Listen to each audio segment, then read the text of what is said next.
Right, men, welcome back to the YouTube channel. We have a guest today. His name is Sean Coffey. If you don't know who he is, which is probably a small chance, that's the fact. 600,000 followers across all social media.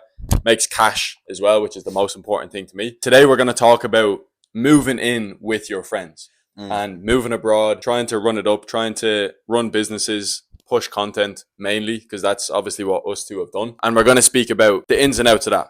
How it benefits you, how it doesn't benefit you, and really just everything about it. And yeah, we have a decent bit of experience living together. He's the person who I've lived with most in terms of like my age, trying to run up money. So Sean, do you want to give a little intro or a little couple of pre-comments on the video? Yeah, so I mean, back in the day, me and Scout, we met each other online basically. From that point then, obviously he was doing his sales, I was doing my fitness thing. I was just kind of getting into high ticket sales. At that point, I didn't know much about business myself. At that point, obviously, we both come from Ireland, right? Small town mentality. You're not around a lot of people that are like-minded, okay? It's very hard to actually stay motivated and have good people around you. So I remember Scout being one of the only Irish people that I knew was also doing well and also heading in the right direction. I thought that it would only be right to actually reach out to him and say, fuck it, let's go to Marbella. And since then, we've just been on the go, really. Exactly. And that ties into literally the first thing that we were actually going to talk about. What is our experience of it? Because that's literally all that we can actually talk about, what we've done and what we've experienced so far. That's exactly the first thing that we did. So I was actually closing for Sean's fitness program, right? I was a closer for him. And yeah, one day he calls me and he's like, bro, we got to level up. We got to like get out of Ireland. We got to see what's actually out there. And as well, I think that's definitely come from seeing people speak about it online. 100%. You see a lot of talk about it. That's the reason I'm even making a YouTube video on it. So we can speak about our experience of it. So he calls me. I was actually just randomly in Poland at the time. And I get a call Thursday night. And he's like, bro, let's go to Marbella. Let's just fucking do it. Booked a flight then, probably the day after or a couple of days after. And we said we're going there for a month. Probably for some of you online money people, like a month somewhere is very normal at this point, and it's quite normal for us now at this point as well. But like when you come from like a normal 9 to 5, just like doing like I'm straight out of school as well. Keep that in mind. He's literally straight out of school. A month abroad is like crazy. Yeah, crazy. Crazy, yeah. Literally, especially the fact we were about 19 at the time. You could have even been 18. I just turned 19, I think. Fella literally just turned 19 and he's talking to me about going to Marbella for a month. We land in Marbella. You know, we're there for a month. Firstly, let's talk about how it impacted our money, right? Because that's mainly like, again, what my YouTube channel is actually about. And that I feel as though people wanting to know if they want to live with their friends or not, that's what they want to know as well. Am I going to level up? Am I going to make more money? How do you feel like it impacted your work life and your kind of view and motivation toward money living with me? Yeah.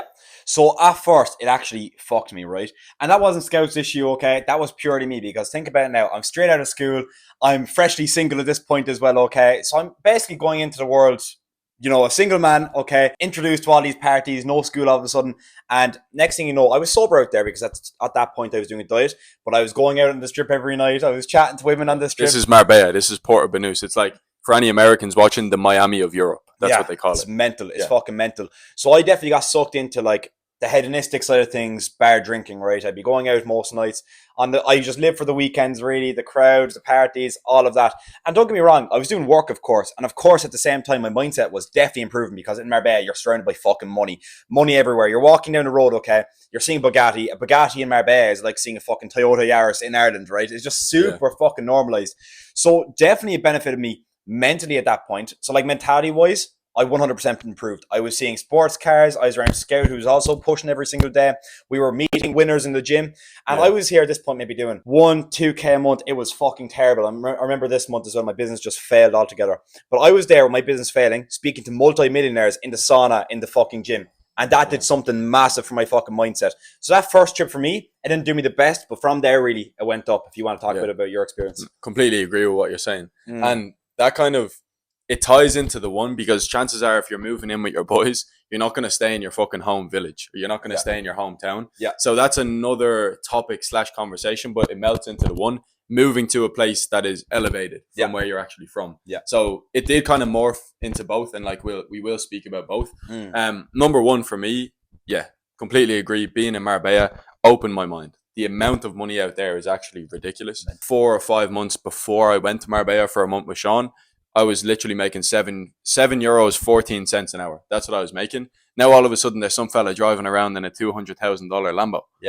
And it's like, you don't get that earning €7 an hour. Mm. So that's number one. Yeah, completely elevated my mindset. It showed me that there's so much out there that we can actually go and get, and it is possible. You don't just need to like stick to what you've got. For living with you, massively kickstarted me, motivated me. In terms of money, I feel as though the people that I was working with, learning from them, because they were, you know, some of them were making 40, 50K a month at the time. That's who I was around in terms of elevating my view on money and making more money. I would be online on calls with them. Content was the biggest thing. Yeah. With Sean, when I first moved in with him, he pushed me to start content. Like, I wouldn't even be fucking recording this video if it wasn't for Sean now at this moment. So I was pushing on Twitter beforehand, but that was just like one tweet a day. Twitter's so simple as well. You just sit there, you write a tweet, you haven't got your face on it, apart from this picture that you've handpicked, like that you want the world to see. This type of content is completely different. So Sean had me pushing Instagram. He had me tweeting every single day, even pushing that further. He had me making TikToks, the content. Basically, I just seen like what somebody with 400,000 followers on Instagram does on a daily basis to actually build that brand. Like, now Sean's in a completely elevated position. He's making the most out of that brand. Back then, you obviously mentioned you weren't, but like now he is, right? And that was the big mindset shift that was going there. Yeah. It was, can I say one thing? It was the content side that I mastered, but the financial side that I was struggling on. And that's why Marbella opened my mind. Bang on. He's pushing now, boys. Like, I'm telling you now. Like, he's lit. But my point is, like, I'm pushing as well, but like, I'm somewhat limited by that brand. But now it's paying me. My brand is actually paying me. I'm also planning to make money from YouTube as well. But again, this man kickstarted me. Living with a man like that back then was like massive for me, because beforehand, you know, I didn't push really any content. Basically, to wrap that up, like what it was like living that time in Marbella, seeing what it takes on a daily basis to run up that amount of followers and engagement, and just being able to replicate it, because this man is literally beside me every single day doing it. That's the biggest thing for me. After that first stint in Marbella, me and Sean chilled in Ireland for a little bit. Sean, you actually stayed in Ireland for the winter after that. I was broke. That's why I was broke. I went back to Marbella for 2 months with my other friend Gavin, like one of our like literally close mates. I met him that first time in Marbella. He actually came over to visit me and Sean. I went back there for 2 whole months with him. So it was more of that, learning from Gavin, seeing him pushing content as well. He's a big creator, millions of views on YouTube. So similar thing. Me and Sean then didn't actually live together until last time in Spain. Last time in Marbella. Now, Gavin was with us the whole time. So I went to 2 months Spain with Gavin. Sean went to Bali for 2 months. Yeah, with Gavin as well. Yeah. Tell me a little bit about that, bro. Like, was it a similar... Bali was worse than Marbella. It was worse than Marbella because financially I took an even bigger hit because of the sales calls, times and everything. And to be honest with you, it was just me making excuses. Because at this point now, obviously Scout was in Miami. He was after staying in Marbella longer. I was after building a solid base up while I was staying back in Ireland. So then what happened was I got too cocky with the money. And then I went out to Bali then, adopted is the best way to put it, right, for 2 months or so. Came back then, and then that's when shit really changed for me when I came back from Bali. Yeah. And then Sean comes back from Bali. That was right around March, April time, something like that. Yeah. Around April, yeah. Around the end of April. In that period, the whole month of March, I went to Miami. Now, I went completely by myself, but I was with the guys that I mentioned I knew from online that were pushing, some of them 40, 50K months. So I was spending a lot of time over there with them, although I was living by myself. I actually had a couple of lads come and live with me, and it was the same dynamic. But then we hit Marbella the second time. This was 2 months ago. Game changing. Yeah, we went for a month. Different individuals. Like, yeah. 100%. Number one, making more money, which no matter what way you flip, it changes you as a person. And I felt as though the second time we were a lot more directed. We had a lot more like systems in place and actual work days in place, like what we need to do every day to make X amount of money. Bro, when we were in Marbella the second time, like every time, like, and you will find this when you move in with your friends, every time Sean made some money, I just had a better day overall. Sean makes money. I hear it in my head. Oh shit! All right, now I gotta best him. Yeah. Now I gotta make a little bit more money, and you're nodding your head as if similar for you. Oh, 100%. Like the thing is, right, is that I feel like at first when we moved in together, I think it was definitely, I'd never change it, right? But I think it was definitely too early in terms of what we were doing financially. But I feel like once we both hit some sort of a decent number financial wise, and then we moved in together, I felt like that's when we benefited the most. Like Yeah. when we were both doing decent numbers, okay, I think that's when we were both in the best mindsets and in the position to actually move in together and push each other even further. Yeah. Because me personally, when I was in Marbella the last time I was Scout, I 3x my business with, or 4x even, within that month. Like it went fucking crazy because not only did I hear Scout in the background, okay, doing sales calls all day, every day, there was things I was picking up on from that, things I was learning off Scout sales-wise that I started using in my own fucking calls. There were just small things like collecting deposits on calls, for an example, and just little things to use, techniques on calls I picked up off just listening to Scout, right? So that was the first thing. That fucking, like 4x my income, as I was saying.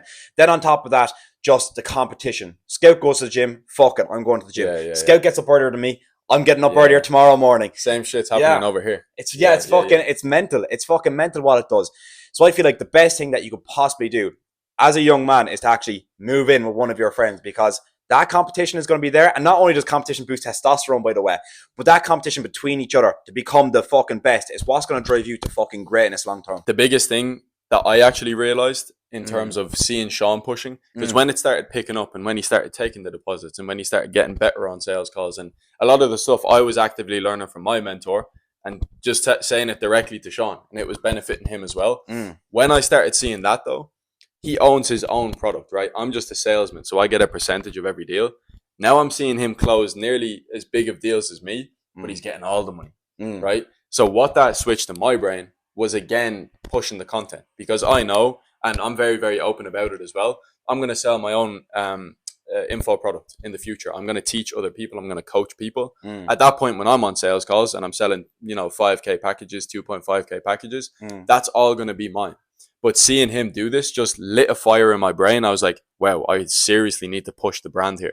This man has pushed the brand since he's 14 years old and he's seeing the fruits of his labor. All he needs to do is switch up. He works less than me as well in terms of the amount of sales calls that he takes. He's actually above me now in terms of making money. But vice versa though, because what you were saying about me taking the majority of the profits there, like even when I had days where maybe I didn't do the best, but then Scout fucking murdered me on those days, right? I was thinking, what the fuck? He's getting commission, but he's making more money than me. So that flipped the switch in my fucking head then. Exactly, yeah. You know? So that's the thing. And no matter what dynamic it is, like, we're not special to have like that sort of dynamic. Even if you're doing fucking ecom and your friend is doing OnlyFans, it's still going to be the same thing. At the end of the day, it's all money, it's all numbers, it's all, cash in the door. And that's the biggest thing you'll see. What I actually also wanted to touch on, right, was I feel as though the second time it was so much better for the both of us because we were both way more complete individuals because we had that life experience. Like even just before recording this video, we were watching back at a vlog from the first time in Marbella. We were literally like children, bro. Yeah, we were. That was 11 months ago. 11 months ago. Yeah. And like mental. Now we've grown so much. So when we're bouncing off each other, and again, we've got the structure in our days, it adds so much more value. So much more. For multiple reasons. Like, especially because we're able to take on advice and take on like stuff that we're learning much faster and apply it much faster as well.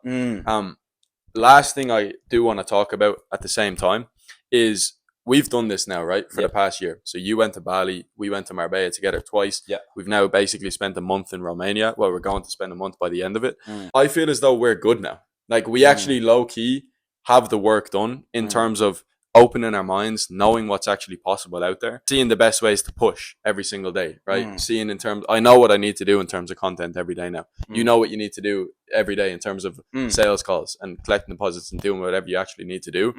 I feel as though we can keep traveling and we can keep doing it. But for me anyways, I know I can go home, back to my hometown, and I can keep all of this stuff in my mind and just continue pushing. I don't know how you actually feel on that, in terms of, because I know like you obviously mentioned it opens your mind up. So how are you feeling now? Do you feel like your mind is open enough, or do you feel like that never stops? What's your view on that? I don't think it ever stops. No? I don't think it ever stops. I don't think, especially as a young man, I think the most important thing you could do is fucking travel. I was speaking to Rory Sinnott the other day. He's a friend of the Tates. And I had a conversation with him and he said, you're fucking 20. He's like, travel as much as you fucking can. One day you're going to have kids. You're going to be fucking tied down. He said, get it out of your system now and fucking enjoy life. He said, you can still build a brand while doing that, but travel as much as you can. But one thing that I'm definitely thinking is I wouldn't do like these big phases of like going from Marbella straight to Bali, straight to Romania. What I would do is treat it in phases. Like Samuel Lowenhal, for an example, that he's econ millionaire. Most of you guys watching this definitely know him. Spoke to him, Marbella, me and Scout did, and he basically said to us, you need to do everything in phases. So like the way that I kind of took that then is that we should probably do something along the lines of right, we stay at home 3 months of the year, lock in. Maybe then treat ourselves a week holiday, okay, enjoy ourselves. And then maybe move in together for 2 months, have a lock-in phase, and then kind of repeat that cycle, if that makes sense. So I think it's better to do it now in cycles, because think about it. Of course, now, if we live together every single day, right, of course we're going to grow together, but it'll be much more beneficial if we did it in phases. Whereas, like, I'll see you again in 6 months, you'll probably be making 25k per month then. And how much more is that going to benefit us? How much more is that going to fucking create more competition between us? Yep. A lot more. I think phases is the most important thing. That's actually a good point. Yeah. No, I hear what you're saying there. Like, once you're basically saying once you hit a ceiling at home, then you open your mind again. Like once we hit 25k, okay, now let's go to fucking Miami. Yeah. And let's figure out how to get to 100. Yeah. That's actually interesting. Yeah. It does actually go along with what I was saying. Like, I feel like now I've been in Marbella, I've been in Romania. I know what I need to do to get to 20k a month. And the best thing I can do, in my opinion, is go home and fucking do it. Yeah. Like, just lock in and get in the most amount of work I possibly can every single day. But like, I say that, and exactly, like, if I'm pushing 25k every single month and I feel as though I'm slightly stuck there, I probably would go to Miami. I probably would take it in stages like that, 100%. But in terms of like fucking what we did for the last year or so of consistently living together, I don't think there's a need for that as much anymore. And even young men watching us right now, I don't think that you should obviously live with your fucking friend for 3 years straight or whatever. Of course, some people do it and it works for them, right? But I think it gets to a certain point where you've pushed each other so much that you can actually do it individually. You can go solo and do it yourself. And I mean, someone doesn't really have to be within your fucking perimeter 24/7, right? You're still there they're still there to support you, still there to help you out. But then I think when it gets to a certain point then where you fit another block, maybe you can think about it again. Maybe you can implement that once again. Yeah, bang on. Completely agree. Yeah, that's exactly what I'm touching on. Yeah, 100%, bro. I think that basically covers it. So, like, if you feel as though you're stuck in your hometown, you're making a small bit of money online, definitely get out. Yeah, definitely get out. That's what I would say. I don't know about doing it on my own. I haven't done that. I didn't do that the first ever time. I did that when I went to Miami, but I had already built up a bit of a base for myself by then. But yeah, if you're genuinely watching this, you're making a small bit of money online, you've got someone that you want to go and live with, just fucking do it, bro. Even if it costs you $5,000 or whatever it actually is. And you don't even have to find someone, like, because it's hard to find people, right? It's very, very hard, especially if you're not someone that puts yourself out there. But I'm telling you, even if you fuck off to Thailand, go to a Muay Thai gym, you're going to find people. If you go to Marbella, go into Club Hotel, you're going to find people. Yeah. We met this 18-year-old kid that was literally fucking, I think it's stupid as fuck, right? But fair play to me, his balls. He was homeless in Marbella, right? But what he'd do is every single day. Good man, Vetsko.